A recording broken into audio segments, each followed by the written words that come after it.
ব্যালকনিতে দেখতে পাচ্ছেন আপনারা আমাদের প্রিয় ছোট ভাই মাইমুনুল করিম জিশান জানেন আমার প্রিয় ছোট ভাই, আমার সাফন সাদের মামা, বড় মামা।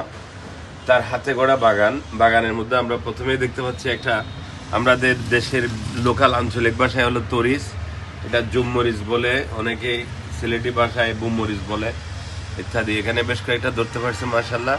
আজকে সকালে দুপুরের নাস্তার জন্য আমরা অলরেডি একটা উত্তোলন করে ফেলছি, তাই না? আলহামদুলিল্লাহ। আরো রয়েছে এখানে অনেকগুলা, এইখানে আরেকটা রয়েছে, এখানে বড় আরো রয়েছে, 3-4টা রয়েছে। তো এইটা দিয়ে আমার আজকের দিনের খাবার শুরু হয়ে যাবে। এখানে শোভা পাচ্ছে মাশাআল্লাহ গাঁদা ফুল, সব তার হাতের যত্নে করা, অসাধারণ। অনেকগুলা মানে এটা আসলে ছাদ বাগান না, এটা হলো ব্যালকনির তার এই পাশে অনেকগুলা গাছ সে রোপণ করেছে। তো গাঁদা ফুলের শোভা পাচ্ছে শীতকালীন, এখানে বসে মাঝে মধ্যে গল্প আলোচনা ইত্যাদি হয়। এখান থেকে প্রাকৃতিক দৃশ্য, ইউএসটিসি হাসপাতাল, তারপরে এখানে রোজভ্যালি আবাসিকের যে প্রকৃত সৌন্দর্য, একটু এক পরবর্তী গেটেই ফয়েজ লেকের গেটের পরবর্তীতে ওখান থেকে অনেক সুন্দর রাত্রের ভিউটা অনেক সুন্দর আসে।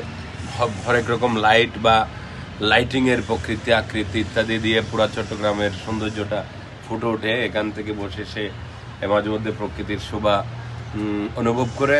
আর এখানে বসলে সত্যিকার অর্থে এমনিতে ভালো লাগে।